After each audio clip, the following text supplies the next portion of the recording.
You're listening to the Public Health Entrepreneurs Podcast with your host, Dr. Charlotte Huntley. You know that networking is essential, but maybe you're wondering how to proceed in an authentic way, building relationships instead of just collecting business cards. Welcome to Public Health Entrepreneurs, the podcast for visionary leaders who are ready to transform public health and healthcare through innovation. I'm your host, Dr. Charlotte Huntley, and as a public health entrepreneur with over 25 years of experience in both healthcare and public health, I understand the unique challenges and opportunities that come with bridging multiple disciplines. If you're an interdisciplinary professional, a high-functioning leader with expertise across different fields, then you're in the right place. In the previous episode, I shared 3 of the best reasons why interdisciplinary approaches are winning or are essential to winning in public health right now. Be sure to listen to that episode if you haven't done so already. Now that you are on board and understand why interdisciplinary approaches are essential, you may be wondering about how to actually start building connections within your network. That's what I'm sharing with you on this episode. The beauty of these approaches is that they're all about building relationships instead of just collecting business cards. You're actually helping people and solving problems together rather than just trying to get something from them. Now, in this episode, I want to share with you some of the best ways to build genuine connections.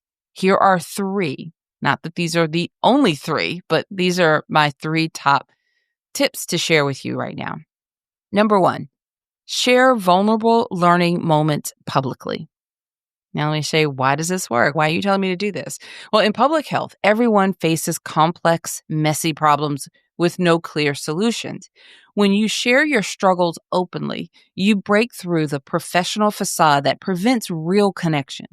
People are drawn to authenticity because it signals psychological safety. They know that they can be honest with you about their own challenges. This vulnerability also demonstrates intellectual humility, which is crucial for interdisciplinary work where no single person has all the answers. Here are a couple of examples of how you can do this. Post about failures and pivots on LinkedIn. Write about a time when your intervention didn't work as expected, what you learned, and how you adapted. This authenticity attracts people who value honesty and creates deeper conversations than success stories alone.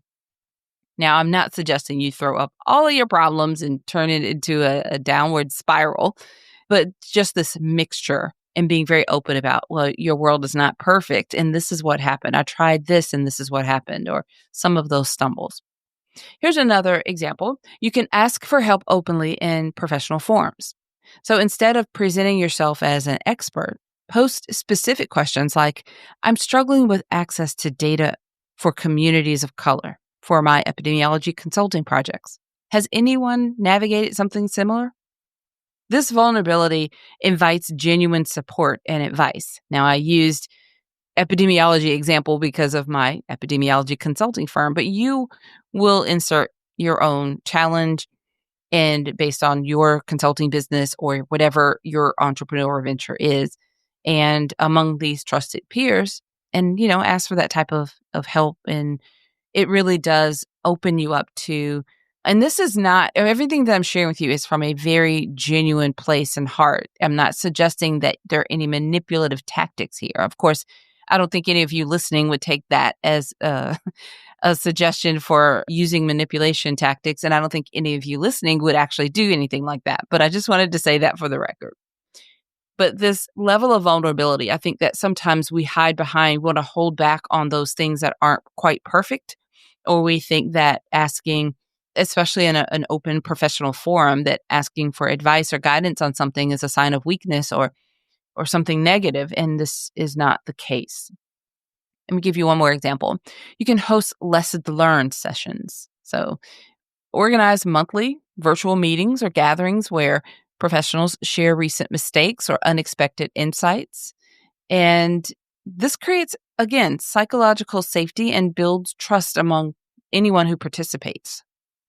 So those are several examples around my first tip for you, which is to share vulnerable learning moments on a public platform. All right, here is my second tip for you regarding building genuine connections, and that is become a connector, not just a networker. Public health's biggest challenges require collaborative solutions across disciplines and sectors. We all agree on that. When you consistently help others connect, you become known as someone who thinks systemically and values collective impact over personal advancement. This reputation attracts high quality people who share similar values. Additionally, the reciprocity principle means that these or those that you help will naturally want to support you in return, creating a network that's genuinely invested in your success. Here are some ways to do this. Some of you do this quite naturally without even having to think about it. You're already thinking about who to connect. When you meet someone new and you're thinking about who you know and how to connect them. I know it comes very naturally to me, but for some people, it may not be really something that you think of as a valuable way to help you to connect more genuinely and build those stronger, deeper connections with people. So here's a couple of ways to do that. You can make 2 introductions weekly. When you meet someone, think about who in your existing network they should know. Sometimes it's as simple as that. Who should they know? It's just like you think of these 2 people. You don't have to know exactly what could come of it, but just, you think, oh, you need to meet so-and-so for whatever reason that you feel inspired to do so. Just think of who's in your network that you think, when you meet someone that you think they should know. Send warm email introductions connecting people with complementary skills or shared interests. So maybe you do know that they have something in common. Maybe it's something very unique or it's a niche area or a niche talent and skill. You think, oh my gosh, I know someone else who does the same thing. You guys should meet. This actually happened to me earlier today. I met someone who is an advocate in rare disease disorders. And when she mentioned the organization that she's on the board of, I remembered a consultant that I knew from a few years ago that actually partnered with that same organization and was very passionate about working with them and loved working with them. So I thought immediately I need to introduce the 2 of them, connect them, and whatever happens, happens. But because of that one specific, very unique and area or topic, I thought, oh, they should meet. So anyway, this positions you as a valuable and generous contributor. So not just a networker, but also a connector. Here's another example or another way that you can do this. You can curate and share opportunities. Forward relevant job postings, grant opportunities. I see people doing this often in my network on LinkedIn, or conference calls to colleagues who might benefit. Create a weekly newsletter. Now, this may be a really big leap for some people, but this may be a really good idea for others listening, depending on where you are. But you could create a weekly newsletter or a group chat, sharing resources across your network. All right, and here's another way, one more, and then I'll move on to the next point. Another way that you can become more of a connector, not just a networker, is host collaborative problem-solving sessions. Invite 3 or 4 professionals facing similar challenges to work through problems together. Focus on collective solutions rather than individual advancement. Now, in case you're wondering, yes, this is very much a part of that mastermind group that I keep talking about on all these episodes. But this is one of the reasons why it's such a brilliant opportunity, not just for the networking perspective, but the connections, the deeper connections with the people in the circles. You get to know each other, and you often are not just problem solving, but you're also able to leverage your networks because you understand each other so well. And it's an easy way to build deeper connections and advance your network. Okay, so my third tip for you regarding ways to build genuine connections would be create intimate, consistent touch points. Now, genuine professional relationships require time and repeated interaction to develop trust and understanding. Small, consistent groups allow for deeper conversation and mutual support that large networking events simply can't provide. Now, this is very much like that mastermind group experience that I keep describing to you.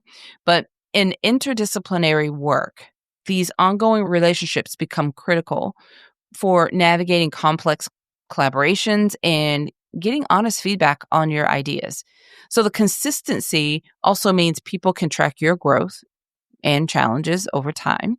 making them more invested in your success. So I've shared with you 3 ways that you can really start to build more genuine connections. Again, these are not the only 3, but these are 3 that if you picked one and decided to go with it, I've given you some examples for each. Just to recap, my first tip that I share with you is share vulnerable learning moments publicly. The second suggestion or tip was to become a connector, not just a networker. And number 3 is create intimate, consistent touch points. So decide which one you want to take action on. These approaches prioritize depth over breadth and focus on mutual value creation rather than transactional networking. If you need guidance and support to help you apply any of these strategies that I've shared today, then I invite you to explore the opportunities to work together, either one-on-one or in our mastermind group program. As someone who understands the unique challenges of being an interdisciplinary leader, I can help you customize your strategic next steps. Visit publichealthentrepreneurs.com to learn more. Links are also provided in the show notes. All right, everyone. Until next time, have a fantastic rest of your day. Thank you for listening. Visit publichealthentrepreneurs.com to learn more.